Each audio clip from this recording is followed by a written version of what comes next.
అందరూ ఎలా ఉన్నారు? బాగున్నారా? Good morning.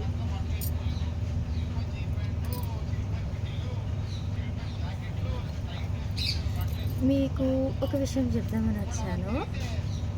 ఇన్ని రోజులు అది అనిపించలేదు. అంటే ఏదన్నా మనకు అనిపించినప్పుడు వెంబడే చెప్పేసేయాలి కదా. అయితే చిన్నప్పటి నుంచి మా అమ్మ ఎప్పుడైనా సరే ఉదయం నుంచి నైట్ దాకా పని చేసినట్టే ఉండేది. అందువల్ల బాడీ పెయిన్స్ ఎక్కువ అనమాట. అందువల్ల తను ఎప్పుడన్నా ఒళ్ళు ఇరగ తీసుకుంటూ ఉంటే గబిక్కనెళ్ళి మా అమ్మని హగ్ చేసుకునేదాన్ని. అయితే మా అమ్మ కూడా నవ్వుతూ నన్ను హగ్ చేసేసుకునేది.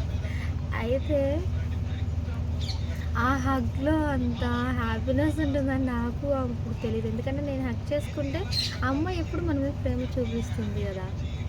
అందువల్ల దాంట్లో ఇది మనకు తెలియదు. కానీ నిన్న మహేష్కి ఫీవర్ కదా, ఎక్కువ దూరం నడవకూడదు. ఆటో అయితే మా హస్బెండ్ ఏమో పార్సిల్స్ ఉండడం వల్ల ఆయనకి రావడం కుదరలేదు. లేట్ అయిద్దంటే మరి హాస్పిటల్లో ఎక్కువసేపు ఏముంటానులే, ఇంటి దగ్గర పాప ఉంది కదా అని చెప్పి హాస్పిటల్ దగ్గర నుంచి చాలా దూరం ఎత్తుకొనే వచ్చాను పిల్లోడిని. మళ్ళీ ఆటో దిగినాక అక్కడ గుడి దగ్గర నుంచి ఇంటి దాకా నడుచుకుంటూనే పిల్లోడిని ఎత్తుకునే వచ్చాను. అయితే ఉదయం లేచేసరికి అట్లా 2-3 రోజులు అట్లాగే జరుగుతుంది. ఇంకా అంటే వెళ్ళేటప్పుడు కానీ వచ్చేటప్పుడు కానీ ఏదో ఒకసారి. రాత్రి అయితే హాస్పిటల్ దగ్గర నుంచి ఇక్కడ నుంచి కదా బాగా బాడీ పెయిన్స్ ఎక్కువగా ఉన్నాయి. అయితే ఉదయం లేకుండా ఒళ్ళెరుగు తీసుకుంటుంటే మహేష్ వచ్చి మమ్మీ అంటే తన చిట్టి చేతులతో చుట్టూరు హగ్ చేసుకున్నాడు. ఆ హగ్ ఫీల్ అనేది నాకు ఇప్పుడుకి తెలిసింది. పిల్లలు ఎప్పుడు హగ్ చేసుకున్నా మామూలుగా హగ్ చేసుకుంటాం, కానీ ఇట్లా అలసట్లో ఉన్నప్పుడు హగ్ చేసుకుంటే పిల్లలు చెప్పలేనంత ఇదిగా అనిపించింది. ఒక్క క్షణం అలసటంతా పోయింది అనిపించింది.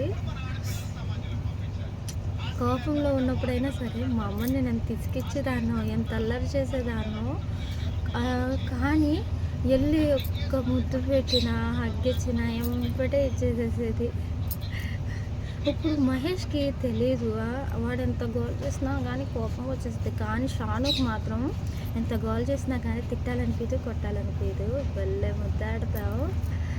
కానీ మహేష్ అట్లా హక్ చేసుకొని మమ్మీ అంటే అమ్మ అని పిలుస్తుంది. వెళ్ళాను వాడు అమ్మ అని పిలవడు, అమ్మ అమ్మ అని రా అంటే మమ్మీ అంటాడు. షాను మాత్రం మమ్మీ కాదురా అమ్మరా అనేది. దాని మాటలకు ఎక్కువ ముగిసిపోతాం. కానీ ఇప్పుడు మహేష్ గారి వల్ల అలసటంతా పోయింది.